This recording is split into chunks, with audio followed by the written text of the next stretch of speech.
বাংলাদেশ জাতীয়তাবাদী মুক্তিযোদ্ধা দলের আয়োজনে ছাত্র জনতার উপর পুলিশের গণহত্যা, নির্দেশদাতা খুনি হাসিনাকে দেশে ফেরত এনে বিচার ও সন্ত্রাসী সংগঠন হিসেবে লীগকে নিষিদ্ধ ঘোষণার দাবিতে সমাবেশ ও আলোচনা সভা করেন জাতীয় প্রেস ক্লাবের অডিটোরিয়ামে। উক্ত অনুষ্ঠানে উপস্থিত ছিলেন বিপি নূর ও আরও অনেকে। সবার প্রধান অতিথি ছিলেন মেজর অবসর হাফিজ উদ্দিন আহমেদ বীর বিক্রম। তিনি বলেন, দেশ স্বাধীন হওয়ার পর ৭৩ সালে তিনি আমাকে ডেকে নিলেন আর্মি হেডকোয়ার্টারে, তার একান্ত সচিব হিসাবে নিয়োগ দিলেন। সেই সময় দেখলাম ৭৪ সালে একটা দেখলাম যে বাকশাল গঠিত হয়েছে।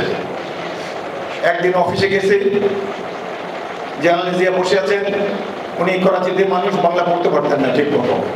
আমাকে একটা কাগজ ধরাই দিয়ে বলেন, অফিস দেখো তো এটা কি লিখেছেন। আমি পড়ে দেখি এটা বাকশালে যোগদানের মনোনয়ন পত্র। তো বাকশালে যোগদান করার জন্য ফর্ম কেউ পাঠিয়েছে তার কাছে। আমাকে বলে কি করা যায়। আমি যে যুদ্ধক্ষেত্রে তার সাথে ছিলাম, গাছের নিচে একই চাদরে ঘুমিয়েছি, উনি আমি আর ক্যাপ্টেন অলি। তো সেই সময়কার ঘনিষ্ঠতার কারণে অনেক পরামর্শ আমরা জুনিয়র অফিসার হিসেবে আমাদের কাছ থেকে নিতেন। বলে কি করা যায়। আমি একটি রাজনৈতিক পরিবারের সন্তান, আমার পিতা পাকিস্তানি আমলে ৩ বার সংসদ সদস্য ছিলেন। জীবনে আমি নিজে রাজনীতি করি নাই, বাট পরিমণ্ডল দেখেছি, ঢাকা বিশ্ববিদ্যালয়ের ছাত্র ছিলাম। আমি তাৎক্ষণিকভাবে বললাম, স্যার এটা কিন্তু টিকবে না, এটাতে যোগযোগ দিবেন না। উনি আমার দিকে তাকিয়ে বলে, ঠিক বলেছ।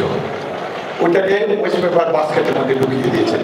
তিনি যোগ দেন নাই। ওবায়দুল কাদের বলতে চান উনি বাকশালে যোগদান করেছেন। Show me that letter, show me a proof that he had joined Baksal. কোনোদিন তিনি জয়েন করে নাই। তার যে কি চেতনা, এই সম্পর্কে আরেকটু সময় নেব। ধৈর্য আছে আপনাদের শোনা। ৭৪ সালে ৭৩-এর শেষ দিকে যখন দেখা গেল আওয়ামী দুঃশাসনে দেশবাসী অতিষ্ঠ, দেশে দুর্ভিক্ষ, লঙ্গরখানা খোলা হয়েছে, এই সময় যারা তরুণ মুক্তিযোদ্ধা ছিল তারা দেখে, আরে দেশ তো স্বাধীন হয়নি, ১৬ই ডিসেম্বর তো একটা বেঁকি স্বাধীনতা পেয়েছি। তারা তখন ৭১-এর স্বাধীনতাকে পূর্ণাঙ্গ রূপ দেওয়ার জন্য আবার অস্ত্র হাতে তুলে নিল। বিভিন্ন জায়গায়, বিশেষ করে উত্তরাঞ্চলে বিভিন্ন বাহিনীর সৃষ্টি হল, মতিন আলাউদ্দিন, সিরাজ সিকদার, অন্যান্য অনেকের দ্বারা। তারা বলতে লাগলো যে ৭১-এ আমরা স্বাধীন হই নাই, এখনো ভারতের অনুগত দাস দাসে পরিণত হতে যাচ্ছি আমরা, অতএব আমরা দেশকে পূর্ণাঙ্গভাবে স্বাধীন করার জন্য অস্ত্র তুলে নিলাম। এস কে মামুনের ক্যামেরায় সুমন শেখ, জাতীয় প্রেস ক্লাব, ঢাকা।